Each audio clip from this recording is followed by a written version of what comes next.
வணக்கம்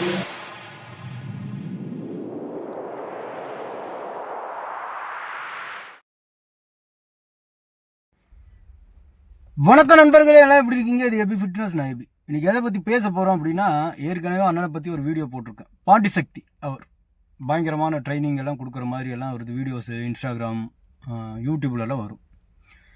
இன்றைக்கி பார்த்தீங்கன்னா அதுக்கப்புறம் சில விஷயங்கள்லாம் எனக்கு தெரிய வந்துச்சு. தெரிய வந்தோன்னு தான் இதெல்லாம் எவ்வளோ அபத்தாங்கிறது எனக்கு புரிய வந்துச்சு. அதை பற்றி தான் நமக்கு இன்றைக்கி வீடியோ பேச போகிறோம். அண்ணன் ஜிம்முக்கு வர ஒரு பையனுக்கு வந்துட்டு என்ன சொல்கிறாருன்னா, என்ன பண்ணுறாருன்னா பனிஷ்மெண்ட் கொடுக்குறாரு. என்ன பனிஷ்மெண்ட்னா இந்த பாருங்களே.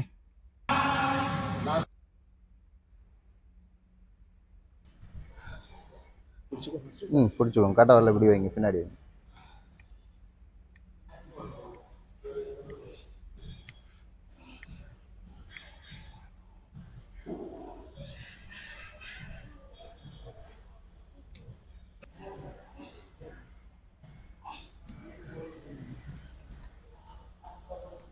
இது எதுக்கு?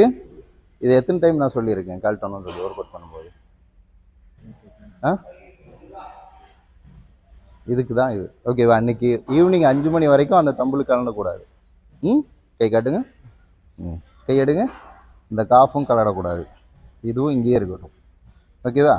5 மணி வரைக்கும் இது 2 அப்படியே இருக்கட்டும். ஓகேவா? போங்க. காம்படிஷனுக்கு இன்னும் ஒரு 2 வாரம் தான் இருக்குது. அந்த 2 வாரம் அந்த காஃபு கழட்டுன்னு சொல்லிட்டு கிட்டத்தட்ட வந்து ஒரு 5 டைமுக்கு மேலே ட்ரைனிங் பண்ணும்போது காப்பு பார்த்தீங்களா?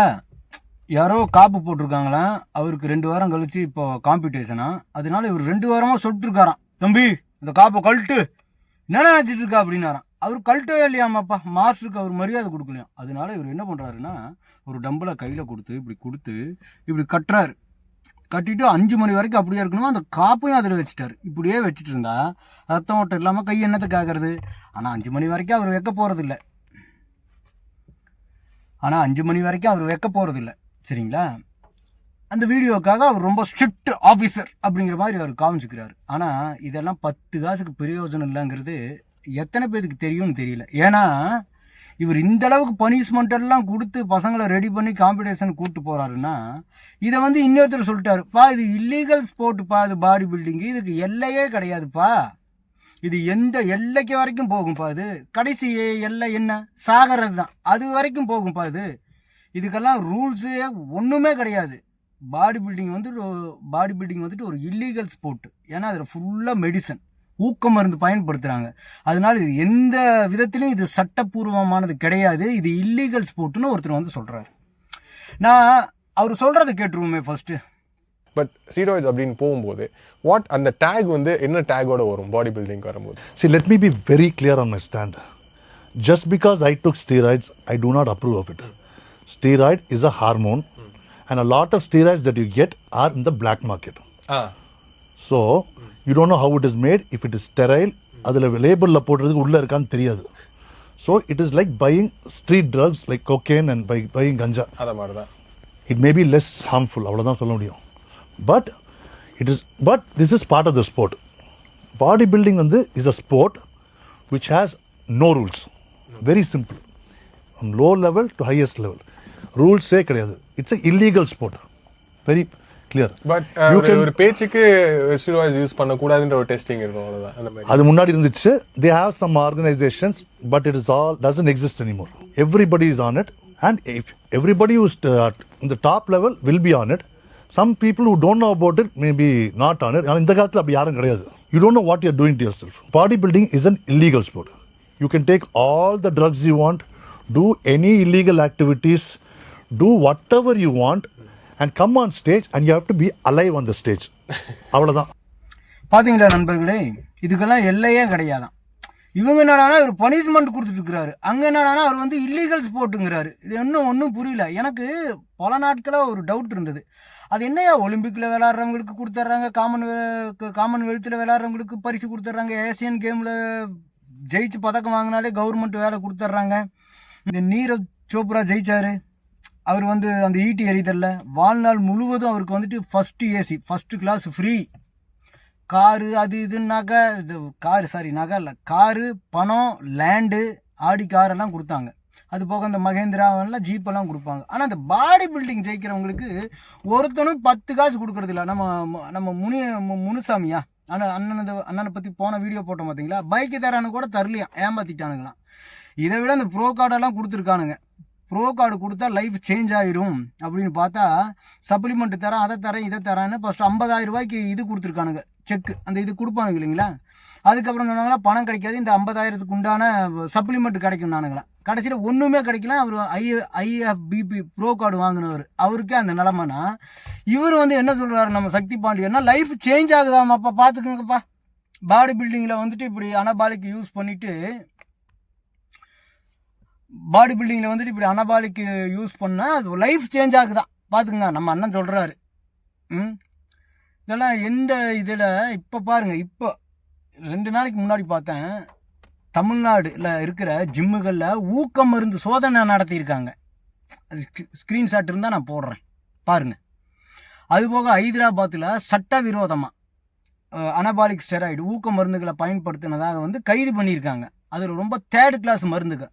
அது இன்ஸ்டாகிராமில் நம்ம தம்பிக்கு ஷேர் பண்ணி வச்சேன், அந்த வீடியோ டவுன்லோட் பண்ணி வச்சேன். அது பழைய மொபைலில் அது எப்படியோ டெலீட் ஆகிடுச்சு. நான் தேடி கண்டுபிடிச்சேன்னா நான் இங்கே போடுறேன், உங்களுக்காக கிடைச்சா போடுறேன், இல்லைனா அதை நீங்கள் ஒன்றும் இது பண்ணிக்க வேணாம். ஆனால் அது உண்மை.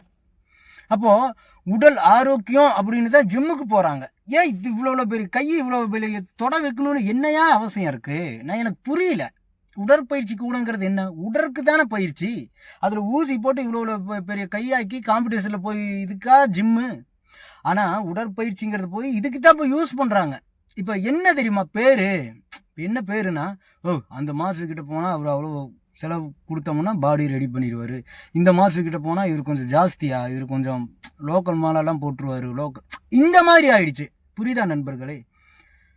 உடல் ஆரோக்கியத்துக்கு தான் பயிற்சி, உடற்பயிற்சி, அதற்கு தான் உடற்பயிற்சி கூடம். இப்போது நிறைய பேர் சாகிறதுனால இந்த மாதிரி வந்து ஒவ்வொரு ஜிம்மாக செக் பண்ணியிருக்கிறாங்க. அந்த ஸ்க்ரீன்ஷாட்டை நான் திரும்ப இன்னொரு டைம் போடுறேன், பார்த்துக்குங்க. அப்போது இதெல்லாம் எதுக்கு இந்த பனிஷ்மெண்ட்டு? எதுக்கு இந்த தொடையில் அடிக்கிறது? எதுக்கு இப்படி அப்படி தட்டுறது? இன்னும்ப்பா மிஸ்டர் ஒலிம்பியாவுக்கு ட்ரைனிங் கொடுக்குறவங்களே வந்து கையை பிடிச்சி ஆண்டவரை வேண்டிட்டு தான் பயிற்சி கொடுக்குறாங்க. அங்கே யாரையும் அடிக்கிறது இல்லை. முடிஞ்சா நான் அதையும் போடுறேன் பாருங்கள். ரோனி கோலிமனுக்கு வந்துட்டு அந்த ஜிம் ஓனர் வந்து எல்லாம் ஜெபம் பண்ணி ப்ரே பண்ணி தான் ஆரம்பிக்கிறாங்க. அடிக்கிறதோ உதைக்கிறதோ மிரட்டுறதோ கிடையாது. அவ்வளோ பெரிய காம்படிஷன்லேயே அப்படின்னா இந்த இவ்வளோ பெரிய ஜிம்மை வச்சுட்டு வர பசங்களெல்லாம் இப்படி அடித்து உதச்சிட்டு இதெல்லாம் நல்லாவா இருக்குது? உடல் ஆரோக்கியத்துக்கு தானே நம்ம வரோம் ஜிம்முக்கு. இப்போ நான் பேசுகிறதெல்லாம் அபத்தமாக இருக்கும். சில பேர்த்துக்கு கோவம் வரும், இவன் எப்போ பாரியா இதைத்தான் சொல்லிட்டு இருக்கானு. எத்தனை பேர் இறந்துருக்காங்க தெரியுமா அந்த வாரத்தில்? போட்டேன் நான் ஃபோட்டோஸ் போட்டாங்க. இன்ஸ்டாகிராம் ஓப்பன் பண்ணி பாருங்கள், டெய்லி ஏதாவது ஒரு பிக் பாடி பில்டர் டெத் ரிப்புன்னு வருது. இல்லை இது எனக்கு நடக்காதுன்னு சொல்லவே முடியாது. யாருக்கு வேணாலும் எப்போ வேணாலும் நடக்கும் அனபாலிக் ஸ்டெராய்டு யூஸ் பண்ணால். அதனால இது வந்து எப்படின்னா ஒரு லெவலுக்கு வந்து அந்த பாடியெல்லாம் காமிச்சிட்டு பிசிடி பண்ணிட்டு அப்படியே ஒதுங்கி போயிடுவாங்க. அவ்வளோதான் தெரியும். என் தம்பி ஒருத்தர் இருக்காரு, அவரே சொல்லியிருக்காரா, நான் வேண்டாண்ணா இதெல்லாம், உங்களுக்கெல்லாம் இதெல்லாம் அவசியமே இல்லைண்ணா. என்னுடைய ரொம்ப மரியாதைக்குரிய தம்பி, அவர் எடுத்திருக்காரு. பாடி பண்ணுவார், அப்புறம் விட்டுருவார், அப்புறம் எடுப்பார், அப்புறம் ஒரு சைக்கிள் ஒரு பிடிசி பண்ணுவார், இப்படியே இருந்துட்டு இருப்பார். அடிக்கடி பிளட் செக்கப்பும் பண்ணி பார்த்துக்குவார். அது செக்கப் பண்ண போகும்போதெல்லாம் பயமாக இருக்குமா, ஏதாவது பிரச்சனையாக இருக்குமான்னு. எதுவும் நல்லா நார்மலாக இருந்ததுன்னா ஹாப்பியாக, அந்த மாதிரி சொல்லிட்டு இருப்பார். அப்போது இது எதுக்கு இந்த பனிஷ்மெண்ட்டு? இந்த சந்தானம் ஒரு படத்தில் சொல்லுவார்ல, அதுக்கு எள்ளு மூட்டையோ கொள்ளு மூட்டையோ குடோன்லேயே இருக்கட்டுமேனு. அந்த மாதிரி ஒர்க் அவுட் ஆரம்பிக்கும் போது அந்த காப்பை வாங்கி பிடுங்கி வச்சுருந்தா எந்த பிரச்சனையும் இல்லை. அது 2 வாரம் போட விட்டு இவர் பார்த்து அப்புறம் அதுக்கு பனிஷ்மெண்ட் கொடுத்து எப்படி இருக்குது? தேவையே இல்லை, கிடையாது நண்பர்களே. ஒருத்தர் வந்து இல்லீகல் ஸ்போர்ட்டுன்ட்டார், பார்த்துக்குங்க. இதுக்கு மேலே நான் என்னத்தை சொல்கிறது? நேச்சுரலாக பண்ணுங்கள், நேச்சுரல் தான் பெஸ்ட்டுன்னு எத்தனையோ வீடியோஸில் நம்ம சொல்லியாச்சு. ஆனால் இன்றைக்கி ஜிம்முக்கு போகிறவனுக்கு எல்லாமே வந்து அனபாலிக் ஸ்டெராய்டு யூஸ் பண்ணுறாங்க. பணம் நிறையா செலவாகுது. இந்த மருந்துகளெல்லாம் இவங்களுக்கு எப்படி கிடைக்கிது? யார் இதுக்கு இல்லீகல் ஸ்போர்ட்டுன்னு சொல்கிறாங்களே, இதுக்கு உண்டான மருந்துகளெல்லாம் யார் கொடுக்குறா? எங்கேருந்து வருது? தெரியாது. அதனால் பண்ணுறவங்க பண்ணிட்டோம். இப்போது ஒரு சிகரெட் பாக்கெட்டில் பார்த்தீங்கன்னா இந்த இவ்வளோ பெரிய கேன்சர் வந்த மாதிரி போட்டிருப்பான். அதை பார்த்துட்டே வாங்கி பற்ற வைக்கிறாங்க. அப்படின்பா மூக்கில் விடுவான் பாரு, கண்ணில் கூட விடுறான்னு சொல்லுவான். நித்யானந்தர் ஒரு இதில் சொல்லுவார், அப்படியே கண்ணில் விட்டார் புகைய, நான் அப்படியே அரண்டு போயிட்டேன் அப்படிம்பார் நித்யானந்தர். சரியா? அந்த மாதிரி கண்ணில் விட்டுட்டு எங்கேயோ விட்டுட்டும் குடியை கெடுக்குன்னு சாராய் பாட்டில் போட்டிருக்காங்க. எவனாவது கேட்குறானா அடுத்து அப்படிங்க வடிவேல் மாதிரி சயின்ஸ் அப்படிங்கிறானுங்க. ஒரு கோட்டரை உள்ளே போனான். இது திருத்த முடியாது. இத்தனைக்கும் குடியை கெடுக்கும், புகைப்பிடித்தல் நோயை உண்டாக்கும், உடம்புக்கு கேடு விளைவிக்குன்னு எல்லாமே போடுறாங்க. அப்படி இருந்து குடிக்கிறாங்களே, அவனுங்களை ஒன்றும் பண்ண முடியாது. அதே மாதிரி தான் இந்த அனபாலிக் ஸ்டெராய்டும். இவங்களெல்லாம் திருத்தவே முடியாது. தப்புயா அப்படின்னு சொன்னா கூட கேட்க மாட்டாங்க. அந்த மாதிரி பாடிகளை போட்டு அப்படி பாடி போட்டு அப்படி டிஷர்ட் போட்டு அப்படி நடக்கிறது எத்தனை வீடியோஸ் இன்ஸ்டாகிராமில் போய் பாருங்கள். அவ்வளோ வீடியோஸ் இருக்குது இன்ஸ்டாகிராமில்.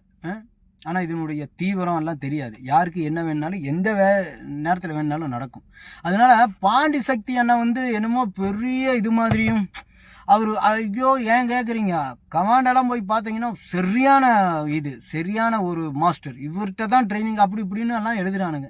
இதெல்லாம் பார்த்தா எனக்கு சிரிப்பு தான் வருது. எதுக்கு அந்த பனிஷ்மெண்ட்டு எனக்கு அதுதான் இப்போ புரியல. அந்த அளவுக்கு வந்து அவர் ஒரு ஸ்ட்ரிக்ட் ஆஃபீஸராக பார்த்துக்குங்க. இதெல்லாம் சிரிப்பு தான் வருது. அதனால் அதாவது நண்பர்களே, இந்த உடற்பயிற்சி உள்ளுறுப்புகள் எல்லாம் ஆரோக்கியமாக இருக்கணுங்கிறதுக்காக தான் உடற்பயிற்சி கூடும். அனபாலிக் ஸ்டெராய்டு போட்டு காம்படிஷன் போகிறவங்கள பற்றி எல்லாம் நான் எதுவுமே சொல்லலை. சரிங்களா? தன்னுடைய வாழ்க்கையை இதுக்காக தியாகம் பண்ணவங்கெல்லாம் இருக்காங்க பாடி பில்டிங்காக. அதற்குண்டான செலவுகளும் தெரியும், அதற்குண்டான விளைவுகளும் அவங்களுக்கு தெரியும். சரிங்களா? இந்த மாதிரி லோக்கல் காம்படிஷனில் இதில் போய் ஒருத்தர் கலந்துக்கிட்டாருன்னா அவர் லைஃப்பெல்லாம் சேஞ்ச் ஆகிறதுக்கு வாய்ப்பே கிடையாது. 100க்கு 100 வாய்ப்பே கிடையாது. வெளிநாடு அந்த மாதிரி போகணும். அந்த மாதிரி போகிற அளவுக்கு நம்மளுடைய பாடி இருக்கணும். அந்த பாடி ரெடி பண்ணுறதுக்கு அதற்குண்டான செலவுகள் இருக்கணும். அந்த டைட்டிலும் ஒரு டைம் தான் வின் பண்ண முடியும். அதுக்கு மேலே நமக்கு பின்னாடி 100 பேர் நிற்பான். சரிங்களா? அதனால் வந்து இதெல்லாம் நான் திரும்ப அதை தான் சொல்கிறேன். தன்னுடைய வாழ்க்கையை பாடி பில்டிங்காக நீங்கள் அர்ப்பணிக்கிறீங்களா? அதற்கான பணங்கள் இருக்கவங்கக்கிட்ட செலவு பண்ணுறதுக்கு திராணி இருக்கா? நீங்கள் தாராளமாக செய்யுங்க. இல்லைனா வேண்டாம் நண்பர்களே, இல்லைனா வேண்டாம், நோ யூஸ், அவ்வளோதான் சொல்கிறேன். இந்த மாதிரி எல்லாம் போட்டு பனிஷ்மெண்ட் கொடுத்து ஒருத்தனை ரெடி பண்ணிட்டு திரும்ப அவனை அடுத்த கட்டத்துக்கு கொண்டு போக முடியாமல் அவன் டிப்ரெஷனில் போய் எதுக்கு இதெல்லாம்? ஸ்டெராய்டு போட்டால் முடி கொட்டும் உடம்புல. அது சைடு எஃபெக்ட்னு பார்த்தா ஏகப்பட்டது இருக்குது. அது நான் நிறைய 2-3 வீடியோஸ் எல்லாம் போட்டிருக்கேன். அதனால நண்பர்களே, முடிஞ்ச வரைக்கும் ஆரோக்கியமாக நேச்சுரல் பண்ணுங்கள். உடற்பயிற்சி வந்து இயற்கையான பயிற்சி தான் நல்லது. ஓரளவுக்கு உங்கள் பாடி ஸ்ட்ரக்சர் இருந்தால் போதும். இங்கே பாருங்கள், ஓரளவுக்கு இருந்தாலே போதும். என்னத்தை போய் பரிசு கொண்டு போய் என்ன நம்ம போருக்கா போக போகிறோம்? பாகிஸ்தான் கூட சண்டைக்கு போக போகிறோமா? இல்லை சீனா கூட சண்டைக்கு போகிறோமா? எதுக்கு இது? அதனால தன்னைத்தான் பயங்கரமான மாஸ்டர், நான் வந்து பெரிய லெவலுன்னு சொல்லி இவங்க நல்லது பண்ணுறாங்களான்னு பார்த்தா கிடையாது, தீமை தான் பண்ணுறாங்க. இதுக்கப்புறம் இவரை பற்றி நான் வீடியோ போடுவேனா என்னன்னு எனக்கு தெரியாது. அதனால ஆரோக்கியம் ரொம்ப முக்கியம். அதுவும் நேச்சுரலாக இயற்கையான பயிற்சி தான் உங்களை கடைசி வரைக்கும் எந்த ஒரு நோய் இல்லாமல் உங்களை கூட்டிகிட்டு போகும். அனபாலிக் ஸ்டெராய்டு போட்டு பண்ணிங்கன்னா உங்கள் உடம்புல ஏதாவது ஒரு பிரச்சனைகள் வந்துகிட்டே இருக்கும். அவ்வளோதான் சொல்லிட்டேன் நான். இது நீங்கள் அட்வைஸாகவும் எடுத்துக்கலாம், நீங்கள் என்னுடைய வேண்டுகோளாக கூட நீங்கள் எடுத்துக்கலாம். சரிங்களா? அதனால் பாண்டி சக்தி சாருக்கும் எனக்கு எந்த பிரச்சனையும் இல்லை. பட் அவர் பண்ணுறதெல்லாம் தவறு அப்படிங்கிறது சுட்டி காட்டுறதுக்கு தான் இந்த வீடியோ. ஏன்னா நம்ம ஃபிட்னஸ் துறையில் இருக்கோம். இந்த வீடியோ பிடிச்சா லைக் பண்ணுங்கள், சப்ஸ்கிரைப் பண்ணுங்கள். நன்றி.